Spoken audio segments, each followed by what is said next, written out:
Now to our special report on this trial. Did Donald Trump incite a riot of his supporters to help his failed plot to steal the election? That's the question. House impeachment managers say yes. And after 2 days of forceful and sometimes emotional arguments, they did today what prosecutors do. They rested their case. They presented evidence that they insist is damning to Donald Trump, like how even after the violent riot occurred, he was not remorseful, because they say what happened was what he wanted to happen, what he intended to happen. It's a point several managers made. When you or I make a mistake and something very bad happens, we would show remorse. We would accept responsibility. President Trump didn't do any of that. Why not? Because he intended what happened on January 6th. And how do we know that?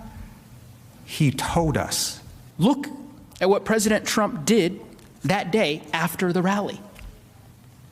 It's important. He did virtually nothing. He reacted exactly the way someone would react if they were delighted. And the managers implored these Senate jurors to act now to prevent any of this from ever going down again. What unfathomable horrors await us if we do not stand up now and say, no, this is not America. And we will not just express condolences and denunciations. We won't just close the book and try to move on.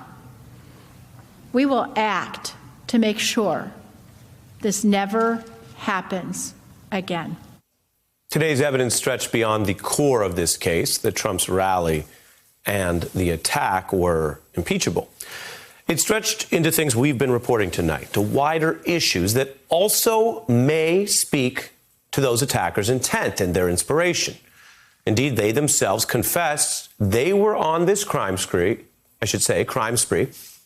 because they were responding to Donald Trump.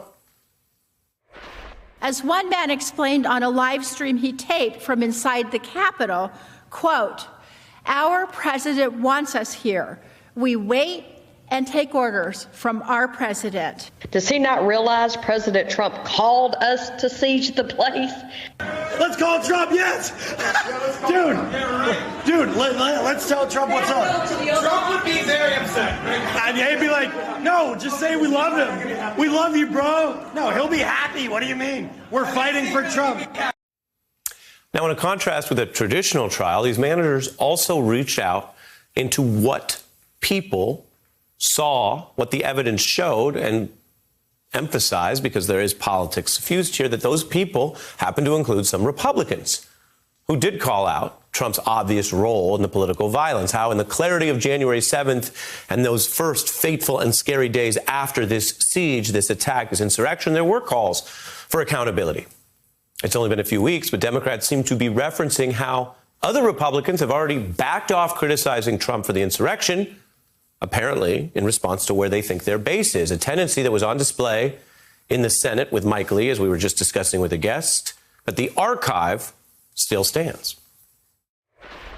People have to be held accountable, and yes, that includes the president. His remarks during and after the travesty of the attack on the Capitol were disgraceful. President Trump's continued refusal to accept the election results without producing credible evidence of a rigged election has started a fire that has threatened to burn down our democracy.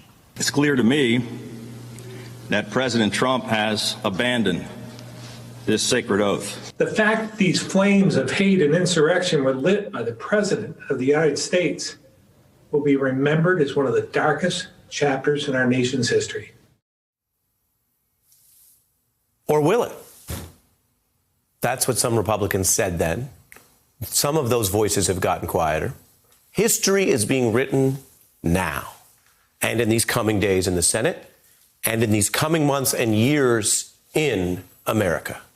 Now, whether people can clearly denounce violence and insurrectionists and attempts to overthrow the government and the Capitol and the democracy for what was designed as a Trump dictatorship, all of these lines will be tested. The manager citing evidence to show that Donald Trump is on the wrong side of history. That's what they're arguing, that he declared January 6th, never forget this, a day to remember. He declared it like some sort of open, public, terrorist sympathizer on the losing side of what was emerging as a sloppy, failed coup. The manager's also imploring senators in the wild world to get this history right. Trump's celebration of those special rioters that he loved on that day to remember, that's some of the most incriminating evidence that lead impeachment manager Raskin invoked, arguing it will be the Senate's own fault if they cannot stop Donald Trump now, when under the law, right now, they have the chance. President Trump declared his conduct totally appropriate. So, if he gets back into office and it happens again, we'll have no one to blame but ourselves.